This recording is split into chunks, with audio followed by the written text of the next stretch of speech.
mwamba we imara, kwako nitajificha,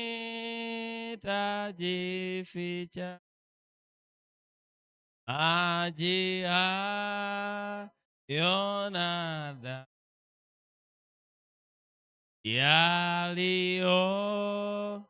yaliyotoka humu unisafi na dhambi,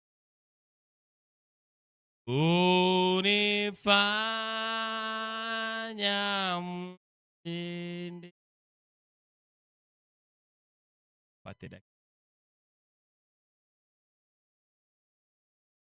Yesu tende.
Mwambie sumbuko lako,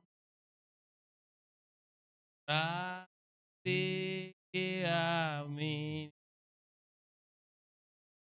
hakuna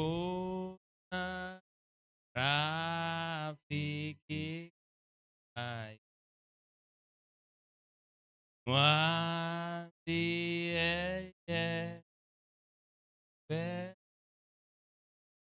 Baba, asante pekee. Wakati tunapokuja kwako kama mwamba, tunaamini ya kwamba ulikufa pale msalabani na kupitia kupigwa kwako leo tumepona. Wana na binti zako wameleta maombi yao katika kiti chako cha enzi, na kwa sababu umetuahidi ya kwamba tuje mbele zako na tuhojiane nawe, ninakuomba kwa namna ya pekee kila mmoja kwa kadri alivyokuomba umtendee sawa sawa na mapenzi yako. Wako wanaokuomba kwa ajili ya uchumi wao, wako wanaokuomba kwa ajili ya magonjwa yanayowatesa, wako wanaokuomba kwa ajili ya watoto wao, wako wanaokuomba kwa ajili ya school fees hata sasa hawajapata, wako wanaokuomba kwa namna moja au nyingine. Wewe usomaye mioyo na wewe ujibuye watumishi wako, ninakuomba Yesu ajibu maombi yao. Na Baba, wanapoendelea kukuomba, ninakusii Yesu, hebu upate kuwatia moyo na kuwatendea sawasawa na walichokuwa. Baba, tunakuhitaji sana. Baba, hitaji leo letu ni hitaji la kumwagiwa Roho Mtakatifu kwa kiwango cha mvua ya masika. Tunakuomba kanisa lipate kumwagiwa Roho Mtakatifu ili kila mmoja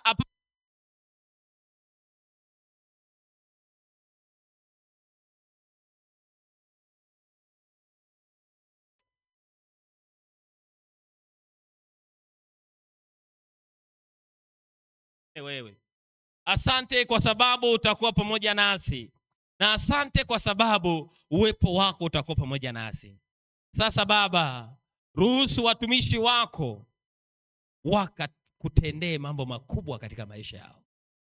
Baba, tumechoka katika maisha ya uduni. Kila tunapojaribu tunajikuta ya kwamba tunagonga mwamba.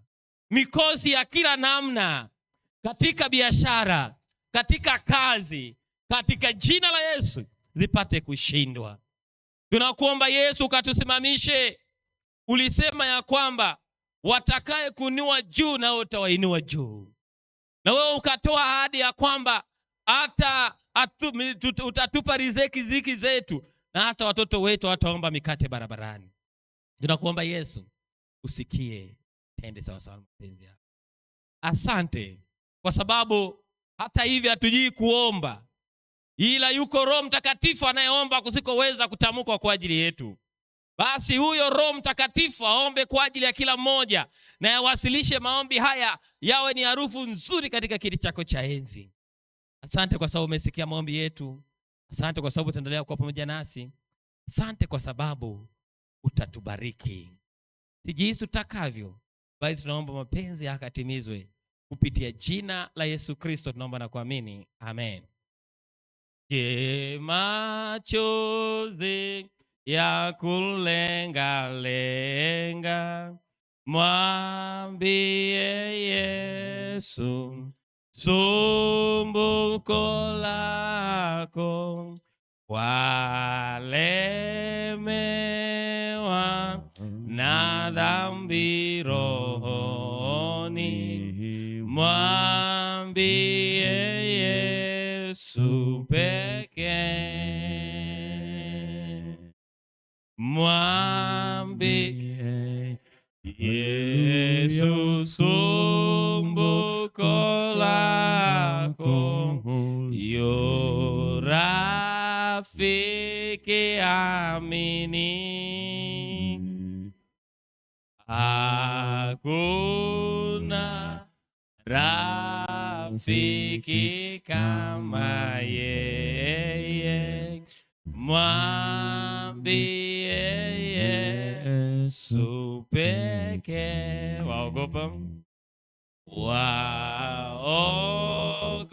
Waogopa shida na majonzi,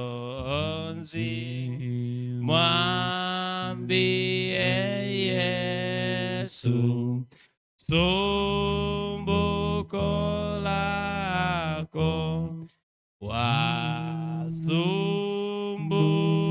wasumbuki ya mambo yajayo,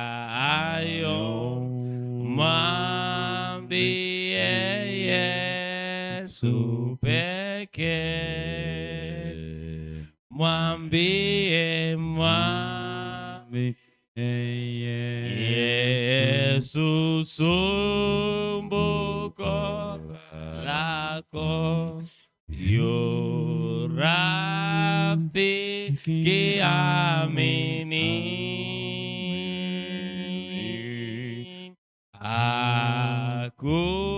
Hakuna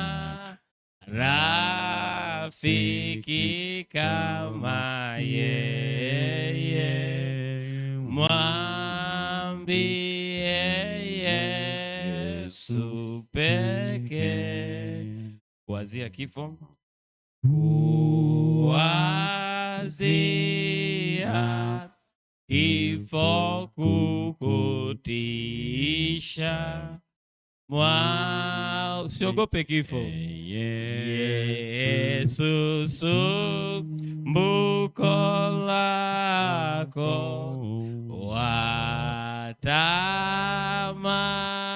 watamani ya mambo yajayo, mwambie Yesu pekee. Mwambie Yesu sumbuko lako, yu rafiki amini. Hakuna hakuna rafiki kama yeye, mwambie Yesu pekee. Baba, asante, ni wakati tena wewe kwenda. Hebu Roho wako Mtakatifu katika kweli, ili Baba isiwe kawaida kila siku tunajifunza kutoka, tusaidie kwa ajili ya utukufu. Asante kwa sababu umesikia na utakuwa pamoja nasi katika jina la Yesu Kristo, amen. Kwa dakika chache itakuwa na somo linalosema wajibu wa viongozi kusimamia uwakili. Wajibu wa viongozi kusimamia uwakili. Nikizungumzia viongozi, unaweza kadhani ya kwamba wewe hahusiki, lakini pale nyumbani wewe ni kiongozi. Kila mmoja Bwana amempa jukumu au jambo la kufanya kwa nafasi aliona. Lakini pia sisi tumeitwa katika Mathayo 28 kuanzia mstari wa 19, tumepewa agizo, na agizo tulilopewa linasemaje? 28 kuanzia mstari wa 19, Biblia inasemaje?